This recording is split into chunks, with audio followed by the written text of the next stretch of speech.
Loudburst. Just what you want to hear.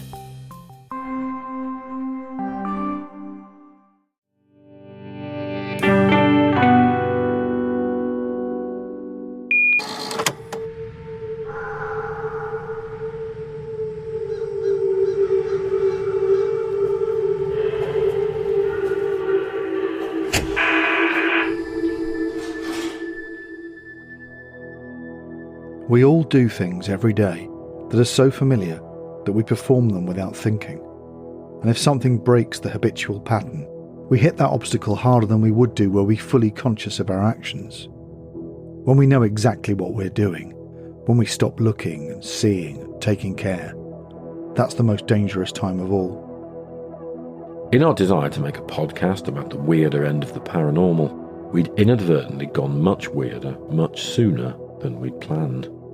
Investigating a strange story from our friend Tony, we stumbled upon something in the area he'd mentioned, a detail which seemed to confirm that what he was telling us might be true. Or at least partly true. There was no trace whatsoever of the mysterious office building he'd described, and precious little evidence of the ruined structure he said it had become when he went back years later. But we had seen the company logo he'd remembered, or a version of it, and that, combined with the general sense of unease and disorientation we'd felt that day, meant that we'd left the story and our whole podcast project alone for a while. However, all of that was about to change. I'm Joel Morris. And I'm Will Maclean. And this is Broken Veil.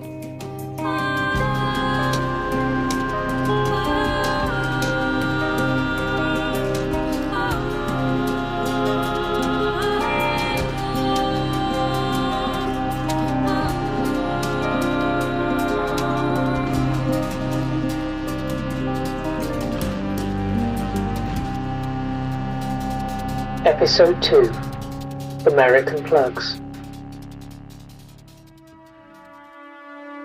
It's fair to say that the discovery of the sign had left us slightly bewildered. 6 simple vertical lines stenciled directly onto concrete. It seemed to be the logo from Tony's dream, but the graphic was rudimentary enough to be pure coincidence. Looking more closely at the pictures we'd taken, it wasn't clear whether the sign was corporate branding left behind from a demolished structure, or something painted more recently onto a chunk of rubble. The thing that's tough with working these things out, because we're sort of following a trail and looking for clues and things, is that these are stories that don't necessarily have physical, tangible places we can go and visit and things. There's no clue. Yeah, the clues are really... The only one clue we have got is this weird thing where Tony's story contained a shape that then turned out... The sign. The sign that we saw again when we went there, which meant that it sort of gives it sort of authority because we've seen the same thing. So basically it's really odd that we've seen the same thing. It's like a fence. Like a series of upright stripes, one of which is broken. And I thought, I don't know what that is. It's a broken veil. Yeah, it looks like a curtain with a thought. broken thing in it. Searching for the image on the sign was frustrating because it appeared there was nothing to find. I'd searched online, done reverse image searches, looked through corporate logo databases and found nothing. We had an area of empty land, but no name of a company, and aerial photos and historic maps revealed just the footprint of an abandoned airfield. What had been there? Had anything been there at all? A couple of weeks later, I found myself in a writer's room for an ad campaign for a car insurance firm. This is the kind of bread and butter work which writers and performers rely on, and as such there were a couple of other well-known writers there and a few comedians. And one of them, Sarah, a comedian and writer, is someone I'd met at a party but I hadn't seen in a long time, so we ended up getting lunch together. And after catching up, the conversation came round to what else we'd been doing to pay the rent, and then, eventually, to what we were working on that was creative and interesting. And so I found myself telling Tony's story from our podcast. And Sarah went pale.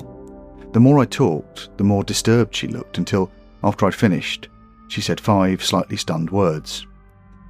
This also happened to me. Fast forward to a few days later, and Sarah agreed to tell her story to us, via Zoom.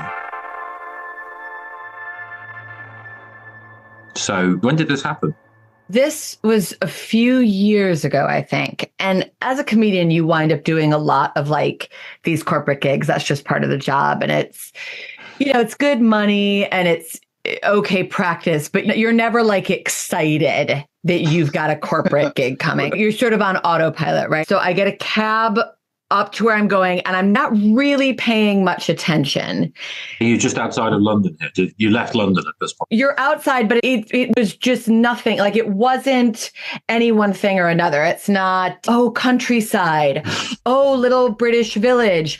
Oh, shit town. It was just sort of nowhere. And at some point we pull up to this building and it was like very like modernist 1960s kind of thing.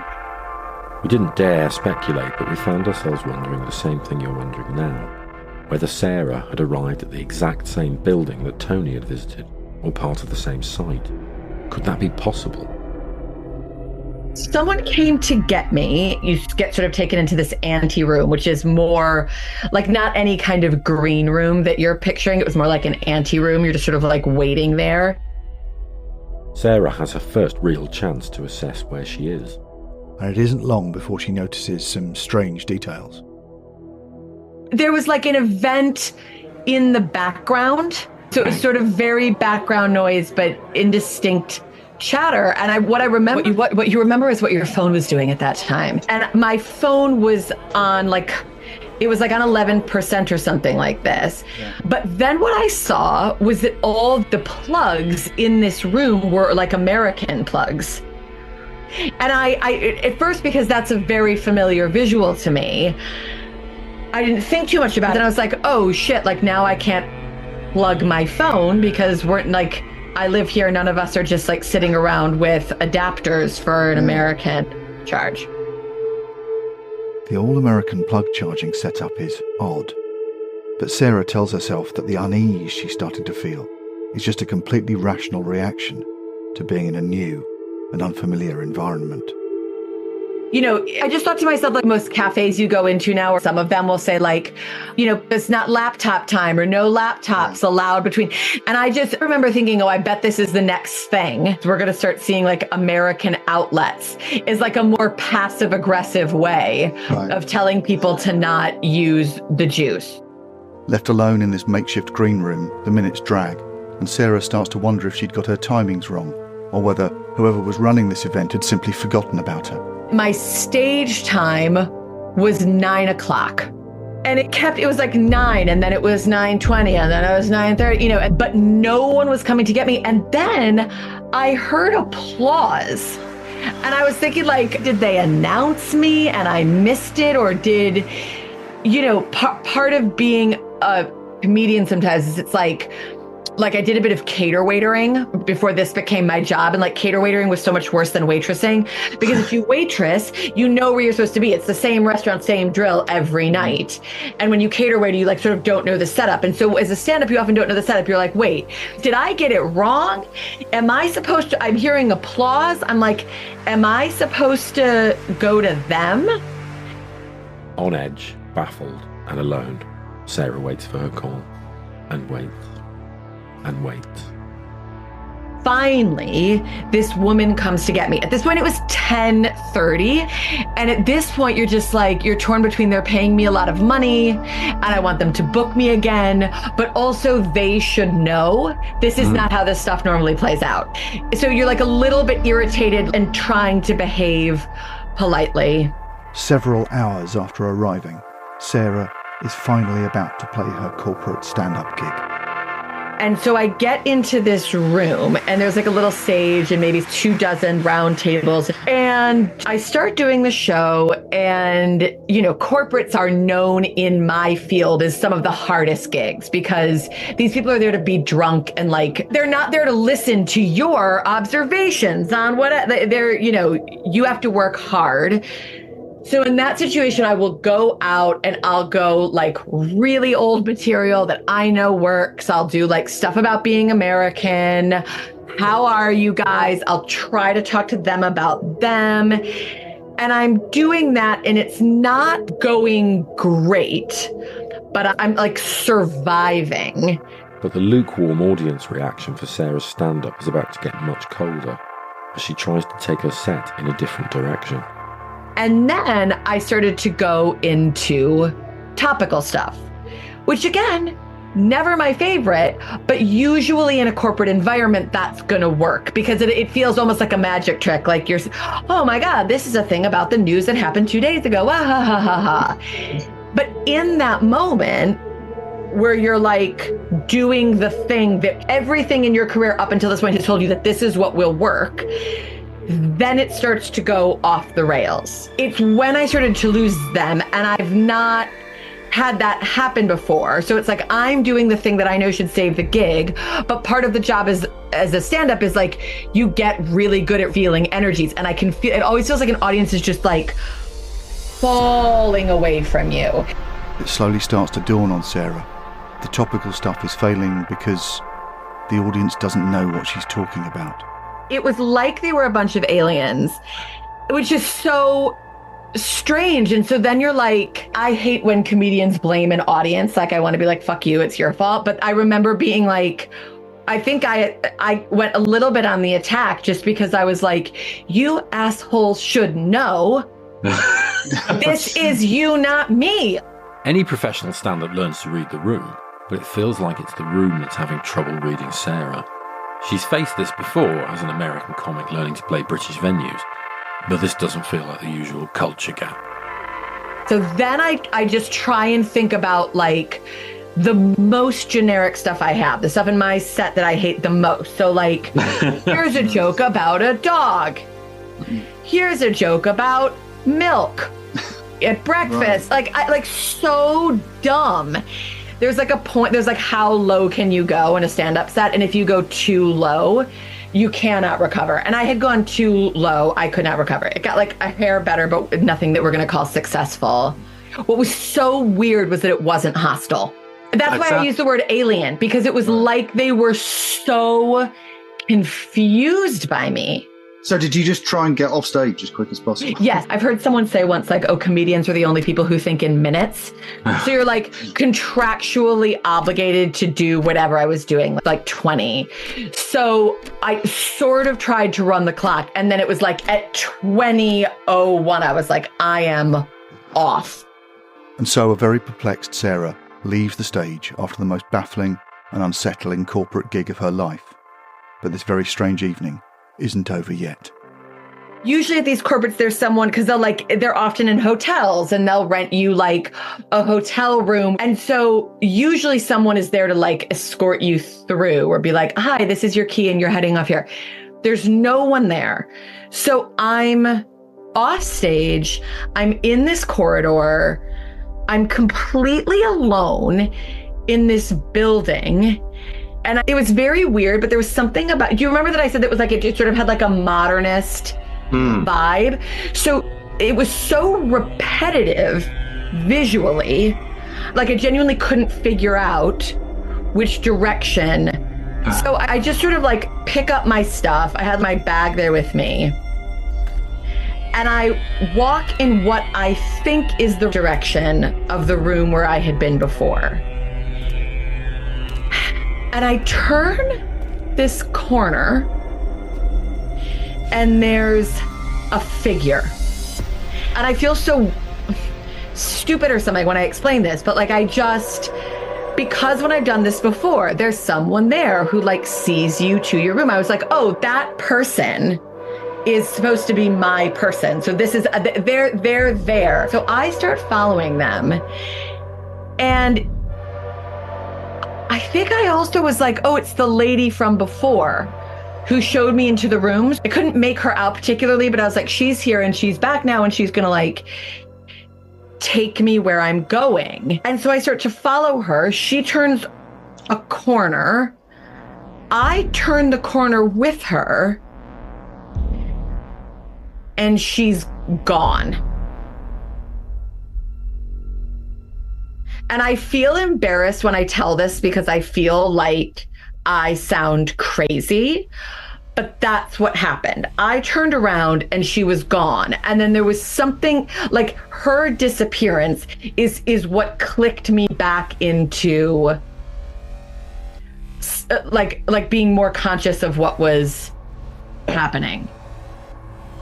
When Sarah told us about this story, she didn't get into specifics, but she did mention that the part afterwards, at the end of the gig, was one of the times she'd been the most scared in her entire life.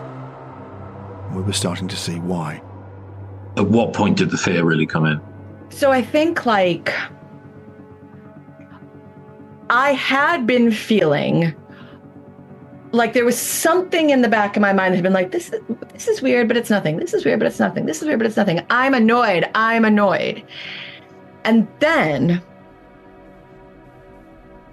I turned around and I was trapped because there'd been these double doors and they'd shut, and now I was pressing on them and they were completely locked. And I'd walked through these, I think, like a second ago. And that was when I started to get really, really scared because I couldn't, I escalate in any circumstance. It was just like, I don't think of myself as claustrophobic or any of that stuff, but there was something about not being able to get out. And then it was like, that was what unlocked how bizarre the entire last couple of hours had been. Even in this retelling years later, we could hear how overwhelmed Sarah had become. She had found herself immersed in a series of events which, although of little consequence in isolation, seemed to point in a very disturbing direction when experienced all at once. It just started getting really creepy. So that is when I went into some kind of mode of like, you cannot go into checkout mode now. You have to be dialed in. So I started trying to retrace my steps back toward where the figure had been. But like I said, everything was so uniform and the windows were the same. It felt like I was walking in circles with no awareness of the fact that I was actually walking in circles. And eventually I find a communicator, like those entry phone. Do you know what I mean? Where it's like you have to press the button and then you can talk into it. So suddenly in this really repetitive setting, one of those appears. I press it and I'm like, hi, I was supposed to be doing this gig. I'm a comedian. And I hear voices and I think, oh, okay. And I'm like, okay, there's someone in an office. Like, someone can hear me. There is another human here who can hear me. But then when I heard like a voice, it sort of like rang out above the chatter. It was odd. That's all I can say. Like, it wasn't a normal voice. It was an odd voice. And I don't remember, or it wasn't clear to me what they said. And so I went, I'm sorry. I think I said, like, is this the front desk? And then this voice very clearly just went, Station 14.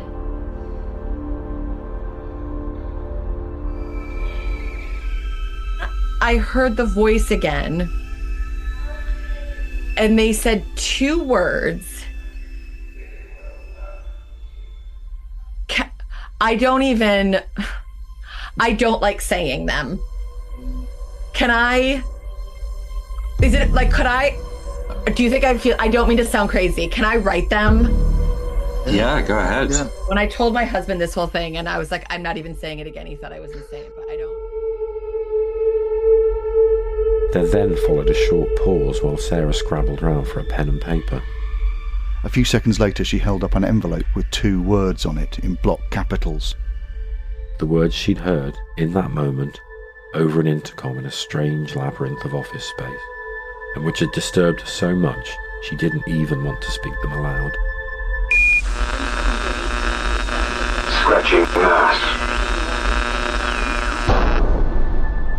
I'm not a religious person. It felt unclean. Like it felt dirty or something. All words have power.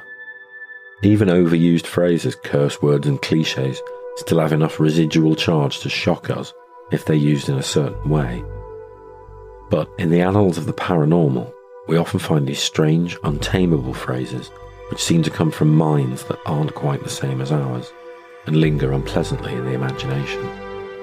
Words like Indrid Cold the almost human name given by the thing at the heart of the Mothman mystery, or the cryptic "Who put Bella in the witch elm" from a famous British case of 1943. And to those phrases, it seemed, we could now add another: scratching mass.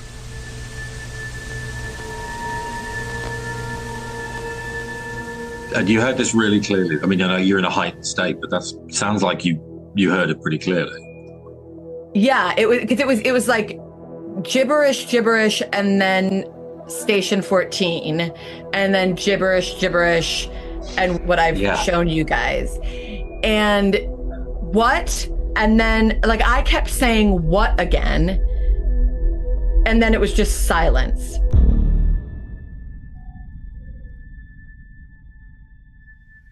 And I was like, what's happening? What's happening? And then another voice comes, but this next voice was like totally normal. And it was like out of nowhere, this normal voice that just goes, "Sorry, I'll come and get you." That was all. And then I looked back to the doors, like the double doors that had locked, and through the doors was the figure again. And I just started running, and I ran, and I got back to the original set of doors, which open, like suddenly then they were open, and I ran out of this building. Again, nothing around, but a cab pulled up, and I jumped in, gave my address, and it took me home. And it was the scariest fucking thing that has ever happened to me in my entire life.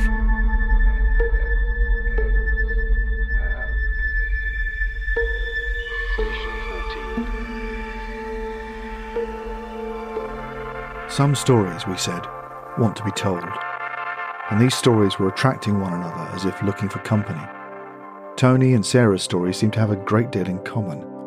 Not just an approximate location and a shared, brutalist aesthetic, but a tale of a professional engagement turning into an anxiety dream. In many ways, they were an articulation of a very specific modern nightmare, of being lost in nondescript space, somewhere that felt hostile to humans, triggering the strongest and most primal of all reactions: fear. So we went to look at an environment similar to the places where these sort of events seem to happen, to see if it shone any light on the subject. Fluorescent light, maybe, humming and flickering, a nauseous yellow. Okay, I don't know whether you can hear any of that, but we've come to a conference centre. Yeah, somewhere very bland. There's acres of grey carpet. Lifts, fluorescent lighting. And we've come here, it's a very modern space, and we've come here because we want to talk about a modern ghost story, or a modern horror story, which is the back rooms. The back rooms originated on a very famous message board, and it rapidly gained sort of cultural currency and became one of those things like Slender Man that people meme about. It's a video games idea that you would clip out, and clipping is the idea that if you walk into a wall or a video game that you're not meant to go through, that wall will stop you. But if you turn off clipping, you will go through that wall to the other side to where you're not meant to be. What it was a picture, it was a single image of a very anonymous space, which was just sort of yellow, sickly lighting, with artificial carpeting, horrible nylon carpet, a ceiling of strip lights. Yeah, a feeling it might be damp. There was the suspicion, however, that it might be infinite. Yeah. And if it was infinite, was this just what human beings were seeing of something? Was it a space that they were accessing and made sort of eerily uncanny by their perception? And that is a really interesting idea. It harks back to, there's a horror book called House of Leaves by Mark Danielewski, which has a thing in it called a Navidson record about someone buying a house that ends up having a space in it which goes on literally forever, and which the architecture is the same wherever you go. And you'd be as likely to die of thirst there as you would in a desert, because it's just featureless. It's been sort of taken its cue from human perception, but it doesn't really understand what humans are. And that is an intriguing myth. There's the feeling that you could enter a corridor like the one we're in at the moment, and not have any references left and right, all the doors are identical. That feeling, which you get in a airport hotel, it's the thing that's in the Overlook in Stephen King. The feeling that it's a space that's been made by people, but isn't friendly to people. Yeah, exactly. The centre was signposted with heavily designed corporate plastic signage, like any modern building. But there were the usual A4 inkjet printed signs, blue tacked on walls, where it had become clear that humans needed more clues. And sure enough, we soon found ourselves lost. That's fine. It's going to be quite a lot of this, I'm afraid. Should we try the stairs? Yes. The stairwell, it turned out, was for emergency use in event of lift failure. The levels had names, not numbers, and without windows, it was hard to know how high or low you were. Without a visible horizon, it's easy to feel disorientated. And our primal animal distress system quickly kicks in. This was the sort of space where Sarah and Tony had briefly, perhaps, lost touch with reality. The awful thing is we might actually be in the back room and you wouldn't know. Yeah, I think that's... Everything we've seen for the last 15 minutes has been identical to every other thing that we've seen for the last 15 minutes. The great thing about the back rooms is it's a scary story set somewhere familiar. Yeah. Because we've all turned up for something and got a lanyard and gone into a conference and then not knowing where we are, because there isn't enough data here for human beings to find their way around. You lack navigation points, and that makes it feel like a dream, or rather like a nightmare. Like a nightmare. We were in the wrong part of the building, the service corridors, where the corporate signage stopped. Eventually we found a sign laminated and hand-printed that said exit, a red Sharpie arrow drawn underneath. Following a breadcrumb trail of similar human-made signs, we soon saw daylight. Found a way out. Exiting the conference centre. Found a way out. Thankfully, it wasn't infinite in extent. This is... Well, it's leading up, and this is an exit. Yay, we're in some kind of car park. There we go. Maybe the car park's infinite as well. But being in those places like car parks, which are designed for machines, yes, but humans have to negotiate. It's like we can never find a pedestrian exit from a car park. Yeah, so... What do you make of Sarah's story? Well, it's very real. It is very real. To her, she's in there for too long. It's not a glimpse of too something. long. That's what I don't like about it. Is that she's in there for way too long.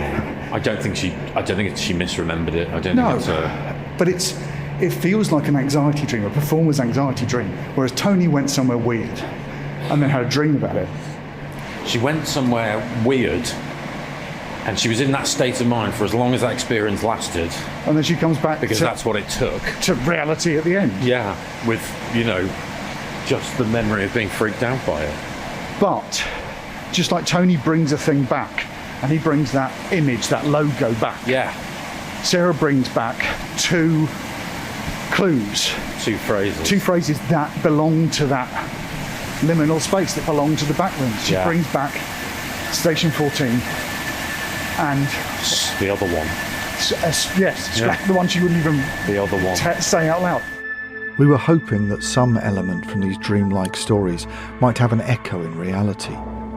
That because they seem to be related and to have happened in a similar place, there might be some way of mapping a pattern using glimpses taken from one and fragments from the other. But all of this intellectualising couldn't detract from the sheer creepiness of Sarah's story. She was scared telling us that story. Yeah. You can hear it. I mean, she wouldn't even say the words. She wouldn't even say the words at the end, and I don't blame her. There's something sort of weirdly unclean about them. And to come back with that phrase from that place, I've heard similar stories like this on paranormal message boards and things, and they have a hallmark to them of that kind of, you use the phrase, chthonic babble. We had searched for Sarah's peculiar phrases online, obviously, just as we looked for Tony's logo, and again, to no avail. And sure enough, the words scratching mass brought back nothing. Even imagining it might be a place name, Scratching, Massachusetts, only brought back information about lottery scratch card wins in the New England state. It was a phrase with zero digital footprint. While Station 14 had the opposite problem. It was simply too unremarkable a pair of words to get a solid result.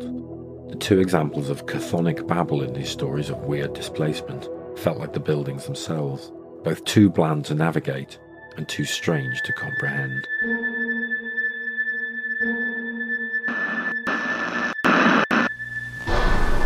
Where do you think she went? Do you know what? If I'm going to be credulous, I don't think she went anywhere. But as in, she stayed in the same place. But it felt like she'd been transported somewhere. Right. I think she may have been somewhere. I do. I mean, I'll be honest, I believe her. Yeah, but I don't completely know, believe her. But I don't know what I'm believing. No, that's a very good way of putting it. Sitting in a cafe talking about how we could progress, we had a breakthrough, and the key was not on the internet but in front of us. We were looking at things the wrong way, literally. The only thing we've got so far, the only actual physical clue we've got is this photo of the sign. Hang on a sec. Sorry. There you go. There's six vertical lines with a broken line, like a curtain with a hole in it. They're vertical, but look, that's on its side. Will was sitting at 90 degrees to me, on the corner of the table, and when I put my phone down with the photo from the demolished airfield, he'd seen what we hadn't seen before. The shattered concrete block on which the symbol was painted had long ago been toppled onto its side, a rough edge visible. The mysterious logo wasn't 6 vertical lines, it was 6 horizontal lines, and Will knew exactly what that was. It's tipped over. Whatever's going on, that sign is at the wrong orientation. Turn it around. There you go. Look. Boom. Shall I look that up? No, you don't have to look that up. I know exactly what that is, that sign. That is, it's the kind of thing I would know. It is, it's a hexagram. It's the I Ching, it's a hexagram. You're better than Google. So it's in this occasion, yes. It's an I Ching. It's an I Ching sign. So it's horizontal lines with a broken so the 3 are unbroken at the bottom, and there's 2 unbroken with a broken line sandwich at the top. So there's the trigrams that are, and I know which one that one is. There's a few I know which are. There are 1, 2, 64, 23. This one, I can tell you, is Tayu, possession in great measure, which is an auspicious hexagram, and it is number 14. There you go. What, like station 14? Station 14. Station 14.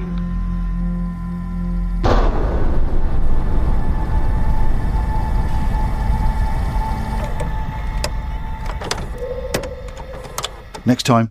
I felt like I recognised her. Like I say, I glimpsed her for like just a tiny, tiny second or so before she turned and walked off. I felt like I'd seen this person before.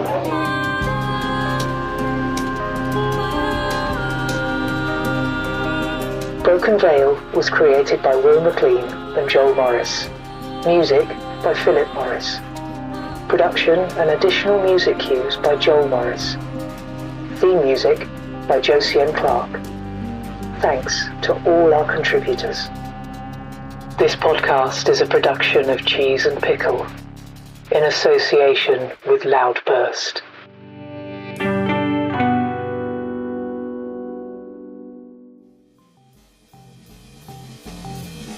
If you want to say it loud. When you want to get your message across, you need Loudburst. Whether you're an experienced creator or you're new to digital communications, talk to us. We know what you're looking for, even if you don't. With everything from production tools and editing assistance to marketing know-how and integration, Loudburst is with you every step of the way. Loudburst, just what you want to hear.